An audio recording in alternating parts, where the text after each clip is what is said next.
आज रथ सप्तमी या मंत्रांनी सूर्यदेवाला अर्घ्य अर्पण करा, तुम्हाला आरोग्य आणि समृद्धीचे आशीर्वाद मिळेल। मराठी महिन्यांमध्ये माघ महिन्याला अनन्यसाधारण असे महत्त्व आहे। या महिन्यात अनेक व्रत वैकले, सण उत्सव येतात।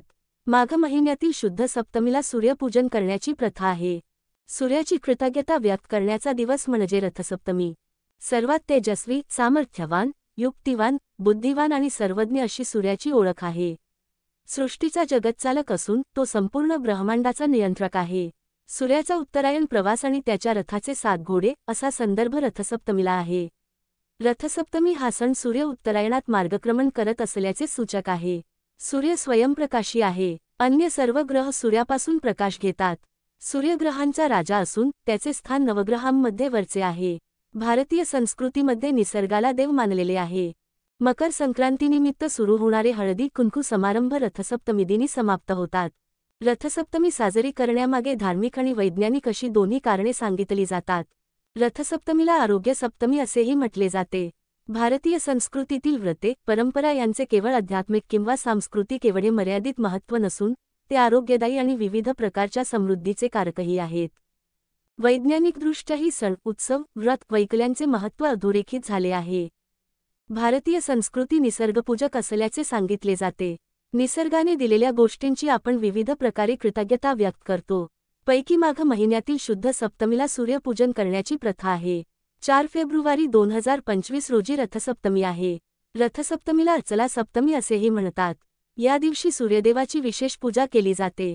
धर्मशास्त्रानुसार सूर्यदेवाची उपासना केल्याने आयुर्मान, आरोग्य आणि संपत्ती वाढते, म्हणून रथसप्तमीचे अनन्यसाधारण महत्त्व आहे। रथसप्तमीच्या दिवशी कोणत्या मंत्रांचा जप करावा? रथसप्तमीच्या दिवशी सूर्यदेवाच्या या मंत्रांचा जप करा। यामुळे सूर्यासारखे तेज आणि उत्तम आरोग्य व आर्थिक स्थैर्य लाभते अशी मान्यता आहे। जपाकुसुम संकाशकाश्यपेय महाद्युतीम तमोर्य सर्वपापघ्न प्रणतोस्मी दिवाकरम हा नवग्रह स्तोत्रातील रवीचा मंत्र आहे। या मंत्राचा यथाशक्ती जप करावा असे सांगितले जाते। याशिवाय ओम ह्री ह्री सूर्याय सहस्रकिरणराय मनोवांछित फलम देही देही स्वाहा हा रवीचा प्रभावी मंत्र मानला जातो। तसेच ओम आदित्याय विद्महे दिवाकराय धीमहि तन्नो सूर्यः प्रचोदयात् हा रवीचा गायत्री मंत्र आहे। याचा जप किंवा नामस्मरण करणे उपयुक्त मानले जाते। अर्घ्य अर्पण करण्यासह आदित्य हृदय स्तोत्राचे पठण करावे। पठण करणे शक्य नसेल तर या स्तोत्राचे श्रवण करावे असे सांगितले जाते। रथसप्तमीच्या दिवशी नेमके काय करावे?